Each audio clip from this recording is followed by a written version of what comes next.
गरुड़ पुराण अध्याय 29। यमलोक की अंतिम परीक्षा, आत्मा का अंतिम निर्णय। मृत्यु एक अंत नहीं, वह एक दरवाजा है जिसे पार करने के बाद आत्मा अपने असली फैसले का सामना करती है। आत्मा जब सभी नरक यातनाओं से गुजर चुकी होती है तो वह एक ऐसे स्थान पर पहुंचती है जिसे कहा जाता है महायम सभा। यहां उसके समस्त कर्मों की अंतिम परीक्षा होती है। सामने बैठा है यमराज, न्याय का देवता, और बगल में है चित्रगुप्त, कर्मों का लेखा रखने वाला दिव्य साक्षी।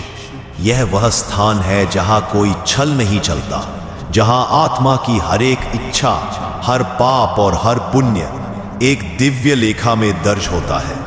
यहां आत्मा की आंखों के सामने उसका संपूर्ण जीवन चलचित्र की तरह चलता है। चित्रगुप्त आत्मा से कहते हैं, हे जीव, तेरे कर्मों का परिणाम अब तेरे समक्ष है।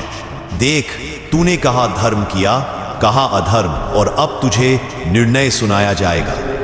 आत्मा अपने कर्मों को जैसा का तैसा देखती है, कोई बहाना नहीं, कोई संशोधन नहीं। वह समझती है जो किया वही पाया जाएगा। यमराज निर्णय सुनाते हैं, 3 संभावनाएं, स्वर्ग यदि पुण्य अधिक हो, नरक यदि पाप प्रबल हो, पुनर्जन्म यदि दोनों संतुलित हो। गरुड़ पुराण में लिखा है, यमराज का निर्णय अंतिम नहीं होता, वह केवल उस दिशा को दिखाता है जहां आत्मा ने स्वयं को पहुंचा दिया है, क्योंकि आत्मा स्वयं ही न्याय करती है अपने अनुभवों से। हे आत्मा, तुझे जो मिला वो तेरे ही कर्मों का परिणाम है। अब तू चाहे तो पुनर्जन्म ले, या यदि शुद्ध हो चुकी हो, मोक्ष की ओर जा सकती है। यह वह क्षण है जहां आत्मा स्वयं निर्णय करती है क्या उसे फिर से जन्म लेकर सीखना है, या वह पूर्ण हो चुकी है, मुक्त होने के योग्य। यदि आत्मा को पुनर्जन्म लेना है, तब उसके पिछले कर्म, वासनाएं और अधूरी इच्छाएं उसके अगले जीवन का प्रारूप तय करते हैं। किस जाति में जन्म होगा, किस परिवार में कौन से दुख सुख, कौन से संस्कार। पुनर्जन्म आत्मा की वही कक्षा है जिसे वो पास नहीं कर सकी। यदि पुण्य अधिक है, आत्मा स्वर्ग जाती है जहां दिव्य भोजन, नंदनवन, अप्सराएं, गंधर्व संगीत और सांसारिक सुखों का आनंद। परंतु गरुड़ पुराण चेताता है, स्वर्ग स्थायी नहीं होता। पुण्य समाप्त होते ही आत्मा पुनः गिरती है। स्वर्ग विश्राम है, मुक्ति नहीं। अंतिम क्षणों में आत्मा मुस्कुराती है, क्योंकि अब वो जानती है जीवन क्या था, मृत्यु क्या थी, और आत्मा कौन है।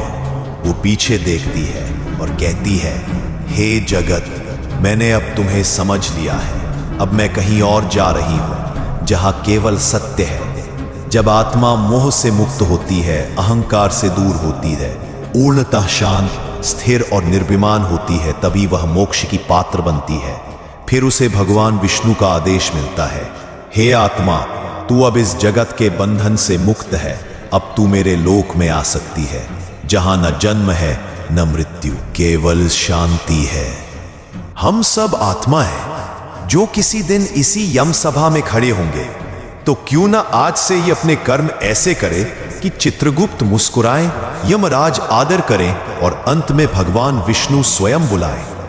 गरुड़ पुराण यही कहता है, मृत्यु का भय नहीं, यदि जीवन धर्ममय हो,